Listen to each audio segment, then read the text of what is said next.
Good morning বন্ধুরা, নতুন সকালে অনেক শুভেচ্ছা তোমাদের। বন্ধুরা, আমাদের জীবনে প্রত্যেক দিন নতুন নতুন ঘটনা ঘটছে। চারিদিকে বিক্ষিপ্তভাবে খারাপ ঘটনা ঘটছে, তবু মানুষ সচেতন নয়। তবে কিছু মানুষ এখনও মিছিল করছে, প্রতিবাদ করছে খারাপ ঘটনাগুলোকে বন্ধ করার জন্য। কিন্তু আমাদের মনের চেতনাগুলোকে যদি আমরা সুন্দর করতে চাই, প্রত্যেক দিন সকালে উঠে প্রতিজ্ঞা করতে হবে, আজকের পর আর খারাপ করা যাবে না। চেষ্টা করলেই পারা যায়। আমরা তো অনেক ভালো আছি, তবে আমরা কেন পারবো না? ভগবান আমাদের ভীষণ ভালো রেখেছে। তাদের কথা ভাবো যারা ফুটপাতে থাকে, সকালে উঠেই কিন্তু মায়েরা ওদেরকে পাঠিয়ে দেয়, যা কোনো দোকানের সামনে গিয়ে হাত পেতে দাঁড়িয়ে থাকে চা বিস্কুটের জন্য, বা কোনো স্টেশনে হাজার লোকের ভিড়ে হাত পেতে দাঁড়িয়ে থাকে একটু দুটো বিস্কুট বা একটু কেক, কেউ যদি কিছু দেয় একটু পেটটা ভরবে।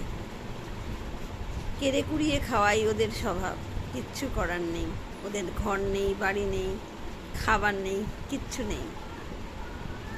তাদের কথা ভাবো, কত কষ্টে আছে তারা। তাদের সকাল বিকাল দুপুর সব এক। তাই তাদের থেকে অনেক ভালো আছি আমরা, এটা ভাবলে কিন্তু আমরা ভীষণ সুখী হতে পারবো। উচ্চাকাঙ্ক্ষা থাকবে নিশ্চয়ই, কিন্তু এমন উচ্চাকাঙ্ক্ষা রেখো না যে নিজে সেটা মেটাতে পারিনি বলে অন্যের ক্ষতি করব। কারোর ক্ষতির চেষ্টা করা ভীষণ ব্যাড হ্যাবিট। সবাই সবাইকে উপকার করো। যাদের কিচ্ছু নেই, সহায় সম্বলহীন, তাদের উপকার করো। কারোর পেছনে কারোর নিন্দা চর্চা না করে প্রতিজ্ঞা করো, আমরা সবাই মিলে কিছু উপকার করব সেই সব দুস্থ মানুষদের, যাদের কিচ্ছু নেই।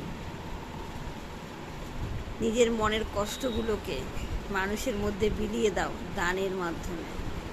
মনে শান্তি আসবে, আত্মার শান্তি আসবে। নিজের জীবনে যা যা করতে পারিনি তার জন্য আফসোস না করে যেটুকু জীবন আছে মানুষের ভালো করি। আমার যেটুকু ক্ষমতা, একটা রুটি দিয়ে বা একটা পুরনো শাড়ি দিয়ে যা পারি তাই করো। বসে বসে নিজের না পারাগুলোকে চাপা দেওয়ার জন্য অন্যের ক্ষতি করার প্ল্যান একদম করা ঠিক না। সবার ভালো করো, তোমার আগামী জীবনটা ভালো হবে, শেষ জীবনটা ভালো হবে।